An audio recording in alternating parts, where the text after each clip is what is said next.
Hello friends, we welcome you all to another video of Pocket Cachets. In this video, we are discussing the important topics in Medicinal Chemistry 3 and how to answer the question in KUHS University exams.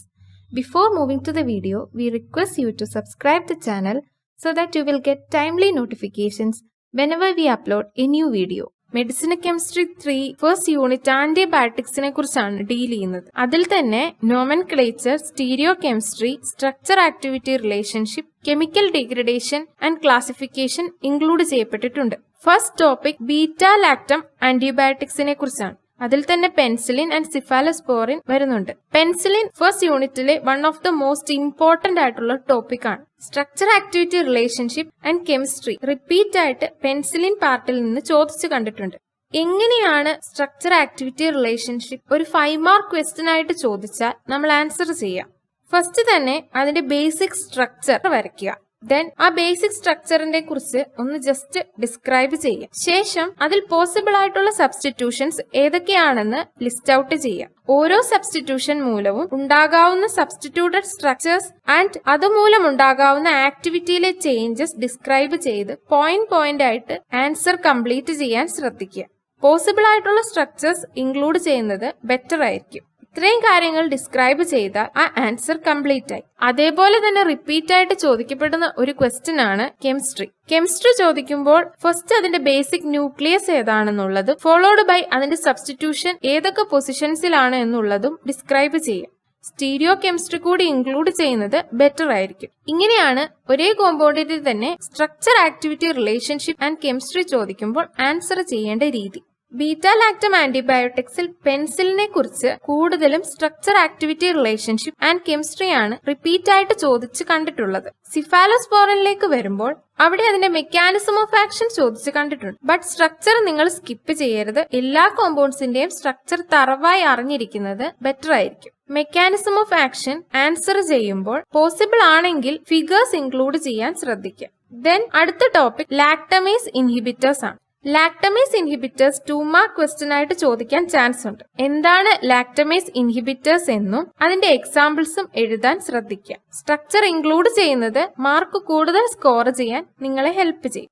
Next topic amino ഗ്ലൈക്കോസിഡേസസ് ആണ്. അതും 2 mark question ആയിട്ട് ചോദിക്കാൻ chance ഉണ്ട്. Then coming ടെട്രാസൈക്ലിൻസ് and penicillin രണ്ടും ഒരിക്കലും skip ചെയ്യരുത്. Repeat ആയിട്ട് ചോദിച്ച് കണ്ടിട്ടുള്ള 2 പോർഷൻസ് ആണിത്. ടെട്രാസൈക്ലിൻസിൽ നിന്നും SAR ആൻഡ് കെമിസ്ട്രി തന്നെയാണ് ചോദിച്ചു കണ്ടിട്ടുള്ളത്. അത് ആൻസർ ചെയ്യേണ്ട പാറ്റേൺ ഞാൻ ഓൾറെഡി ഡിസ്ക്രൈബ് ചെയ്ത് കഴിഞ്ഞു. കെമിക്കൽ ഡീഗ്രഡേഷൻ പോർഷൻസിൽ നിന്നും ക്വസ്റ്റ്യൻസ് ചോദിക്കാൻ ചാൻസ് ഉണ്ട്. അതിന്റെ റിയാക്ഷൻസ് ഇൻക്ലൂഡ് ചെയ്ത് ഒരു 2 മാർക്ക് ക്വസ്റ്റ്യൻ ആൻസറിംഗ് പാറ്റേണിൽ പഠിച്ചു വെക്കുന്നത് നല്ലതായിരിക്കും. Then coming two unit 2. First യൂണിറ്റിന്റെ ഒരു കണ്ടിന്യൂവേഷൻ എന്ന രീതിക്കാണ് യൂണിറ്റ് 2 കൊടുത്തിരിക്കുന്നത്. ഇതിൽ തന്നെ ഫസ്റ്റ് വരുന്നത് മാക്രോലൈഡ് ആന്റിബയോട്ടിക്സ് ആണ്. മാക്രോലൈഡ് ആന്റിബയോട്ടിക്സിന്റെ chemistry and mechanism of action ചോദിക്കാറുണ്ട്. എല്ലാ ഡ്രഗ്സിന്റെയും മെക്കാനിസം ഓഫ് ആക്ഷൻ തറവായിരുന്നാൽ സ്കോർ ചെയ്യാൻ നിങ്ങൾക്ക് എളുപ്പമുണ്ടാവും. ക്ലോറാംഫെനിക്കോൾ ഒരു ഇമ്പോർട്ടന്റ് ഡ്രഗ് ആണ്. അതിന്റെ synthesis, mechanism of action, structure and use പല ക്വസ്റ്റ്യൻ പേപ്പേഴ്സിലും റിപ്പീറ്റ് ആയിട്ട് കണ്ടിട്ടുണ്ട്. എങ്ങനെയാണ് സിന്തസിസ് ചോദിച്ചാൽ നമ്മൾ ആൻസർ ചെയ്യാം? ഒരു 5 മാർക്ക് ക്വസ്റ്റ്യൻ ആയിട്ട് ഒരു ഡ്രഗിന്റെ സിന്തസിസ് ചോദിക്കുകയാണെങ്കിൽ നിങ്ങൾ ഫസ്റ്റ് ഏതൊക്കെ ടൈപ്പ് ഓഫ് റിയാക്ഷൻസ് ആണ് അതിലുള്ളത് അഥവാ എങ്ങനെയാണ് റിയാക്ഷൻ മുൻപോട്ട് പോകുന്നത് എന്ന് വേർഡ്സിൽ ഡിസ്ക്രൈബ് ചെയ്യുക. ശേഷം റിയാക്ഷൻസ് എഴുതുക. റിയാക്ഷൻസ് എഴുതുമ്പോൾ ശ്രദ്ധിക്കേണ്ട കാര്യം അതിന്റെ റിയാക്ടൻസിന്റെ പേര് കൂടി ഇൻക്ലൂഡ് ചെയ്യാൻ ശ്രമിക്കുക. അടുത്ത ടോപ്പിക് പ്രോഡക്ട്സ് ആണ്.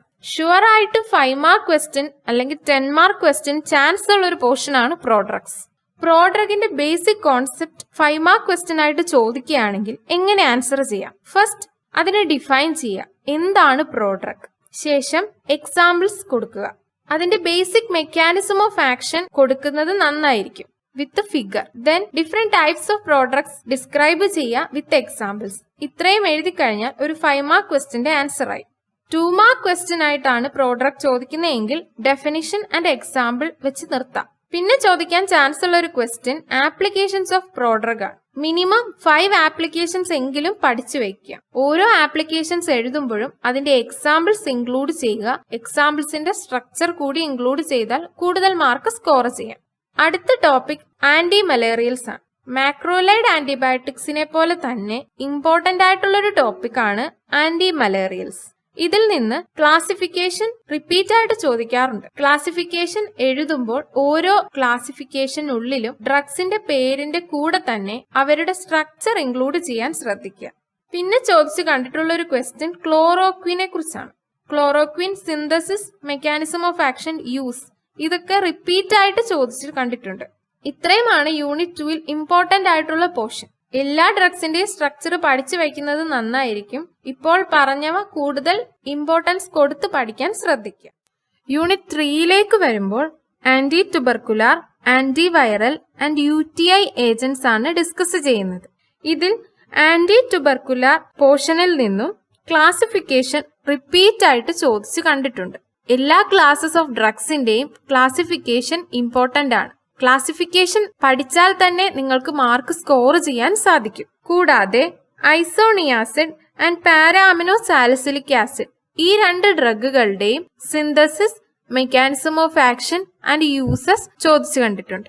ആന്റിവൈറൽ ഡ്രഗ്സ് ആണ് അടുത്തത് വരുന്നത്. ആന്റിവൈറൽ ഡ്രഗ്സിൽ ക്ലാസിഫിക്കേഷൻ സ്കിപ്പ് ചെയ്യരുത്. ക്ലാസിഫിക്കേഷനിൽ നിന്ന് തന്നെ അതർ ക്വസ്റ്റ്യൻസ് ചോദിക്കാൻ സാധ്യതയുണ്ട്. ഫോർ എക്സാമ്പിൾ, പ്രോട്ടിയേസ് ഇൻഹിബിറ്റേഴ്സ് എന്താണെന്ന് ചോദിക്കും. അതുകൊണ്ട് തന്നെ ക്ലാസിഫിക്കേഷൻ തറവായിരിക്കണം. അസൈക്ലോവറിന്റെ സിന്തസിസ് ചോദിച്ചു കണ്ടിട്ടുണ്ട്. ആൻഡ് ഓൾസോ ഈ ഡ്രഗ്സിന്റെ തന്നെ കെമിസ്ട്രി ആൻഡ് യൂസ് റിപ്പീറ്റ് ആയിട്ട് ചോദിച്ചിട്ടുണ്ട്. സിഡോവുഡിന്റെ സ്ട്രക്ചർ ചോദിച്ചു കണ്ടിട്ടുണ്ട്. സോ ആന്റിവൈറൽ ഡ്രഗ്സ് പഠിക്കുമ്പോൾ അതിന്റെ ക്ലാസിഫിക്കേഷൻ തറവായിരിക്കണം. കൂടാതെ അസൈക്ലോവറിന്റെ synthesis, mechanism and use. Then coming UTI agents. അതിൽ തന്നെ ഫസ്റ്റ് പോർഷൻ വരുന്നത് ക്വിനലോൺസ് ആണ്. ക്വിനലോൺസിന്റെ തന്നെ SAR ആൻഡ് കെമിസ്ട്രി രണ്ടും റിപ്പീറ്റ് ആയിട്ട് ചോദിച്ചിട്ടുണ്ട്. അത് ഇമ്പോർട്ടന്റ് ആണ്, സ്കിപ്പ് ചെയ്യരുത്. ക്വിനലോൺസ് കാറ്റഗറിയിൽ വരുന്ന സിപ്രോഫ്ലോക്സാസിൻ എല്ലാ ക്വസ്റ്റ്യൻ പേപ്പറിലും കാണുന്ന ഒരു ക്വസ്റ്റ്യൻ ആണ്. Mechanism of action, synthesis, use, ഇത്രയും കാര്യങ്ങൾ തറവായി പഠിച്ചു വെക്കുക. നോർഫ്ലോക്സാസിൻ ചോദിച്ചു കണ്ടിട്ടുണ്ട്. സോ UTI ഏജന്റ്സ് പഠിക്കുമ്പോൾ സിന്തസിസ് ഉള്ള ഡ്രഗ്സ് ഇമ്പോർട്ടൻസ് കൊടുത്ത് പഠിക്കാൻ ശ്രദ്ധിക്കുക. Ciprofloxacin and nitrofurantoin. Then SAR and chemistry of quinolones important ആണ്. അടുത്ത യൂണിറ്റ് 4 ആന്റി ഫംഗൽ ഏജന്റ്സ് ആണ് ആദ്യം വരുന്ന ടോപ്പിക്. ആന്റി ഫംഗൽ ഏജന്റ്സിൽ നിന്നും ക്ലോട്രിമസോളിന്റെ mechanism of action, various azole ഡ്രഗ്സിന്റെ സ്ട്രക്ചേഴ്സ് ഒക്കെ ചോദിച്ചു കണ്ടിട്ടുണ്ട്. ദെൻ ആന്റി പ്രോട്ടോസോവൽ ഏജന്റ് ആയിട്ടുള്ള മെട്രോണിഡസോൾ, അതിന്റെ സിന്തസിസ് ആൻഡ് യൂസ് രണ്ടും ചോദിച്ചിട്ടുണ്ട്. എല്ലാ ഡ്രഗുകളുടെയും synthesis and mechanism of action പഠിക്കാൻ ശ്രദ്ധിക്കുക. അടുത്തത് വരുന്നത് ആന്റി ഹെൽമിൻറ്റ്സ് ആണ്. അതിൽ നിന്ന് ക്ലാസിഫിക്കേഷൻ റിപ്പീറ്റ് ആയിട്ട് ചോദിച്ചിട്ടുണ്ട്. കൂടാതെ ഡൈഥൈൽകാർബമസീൻ സിട്രേറ്റിന്റെ സിന്തസിസ് ഉള്ള ഡ്രഗുകൾ ഒന്ന് സ്കിപ്പ് ചെയ്യരുത്. പിന്നെ വരുന്ന ടോപ്പിക് സൾഫോണമൈഡ്സ് ആണ്. ഏറ്റവും ഇമ്പോർട്ടന്റ് ആയിട്ടുള്ള സിലബസിലെ ഒരു പോർഷൻ ആണ് സൾഫോണമൈഡ്സ്. അതിൽ നിന്ന് തന്നെ chemistry, classification, mechanism of action and structure activity relationship ഏത് വേണമെങ്കിലും ചോദിക്കാം. സോ സൾഫോണമൈഡ്സ് പോർഷൻ സ്കിപ്പ് ചെയ്യാതെ ശ്രദ്ധിക്കുക. സൾഫ അസറ്റമൈഡിന്റെ സിന്തസിസ് പഠിച്ചു വെക്കുന്നത് നല്ലതാണ്. ഇമ്പോർട്ടന്റ് ആയിട്ടുള്ള ഒരു ഡ്രഗ് ആണ്. അതിന്റെ uses and mechanism of action എന്ത് വേണമെങ്കിലും ചോദിക്കാം. അതുകൊണ്ട് തന്നെ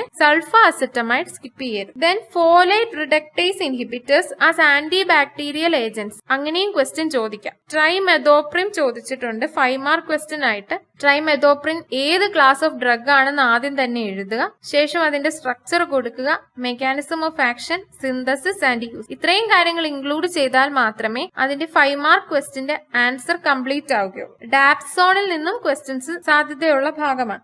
അപ്പൊ ഇതൊക്കെയാണ് ഡ്രഗ്സ് പോർഷനിൽ വരാവുന്ന ക്വസ്റ്റ്യൻസ്.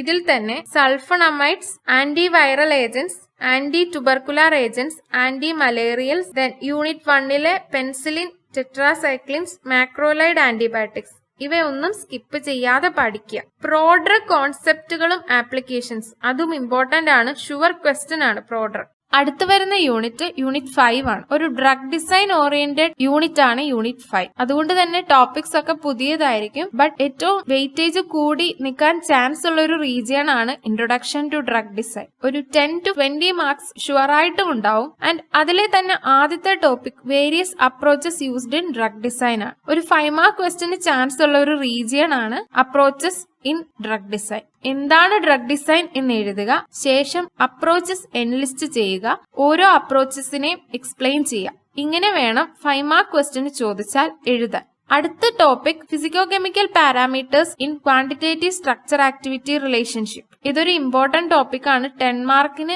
ഒരു 60% ചാൻസ് ഉള്ളൊരു റീജിയൺ ആണ്. ഈ ക്വസ്റ്റ്യൻ ഒരു 10 മാർക്കിന് ചോദിച്ചാൽ ആദ്യം QSAR എന്താണ് എന്ന് എക്സ്പ്ലെയിൻ ചെയ്യാം. എന്താണ് ഫിസിക്കോകെമിക്കൽ പാരാമീറ്റേഴ്സ് ആൻഡ് QSAR തമ്മിലുള്ള റിലേഷൻ, അത് എഴുതിയതിനു ശേഷം വേരിയസ് പാരാമീറ്റേഴ്സിനെ എൻലിസ്റ്റ് ചെയ്യുക. ഇതിൽ സിലബസിൽ കൊടുത്തിരിക്കുന്ന പാരാമീറ്റേഴ്സ് എടുത്തെഴുതി എക്സ്പ്ലെയിൻ ചെയ്യാൻ ശ്രദ്ധിക്കുക.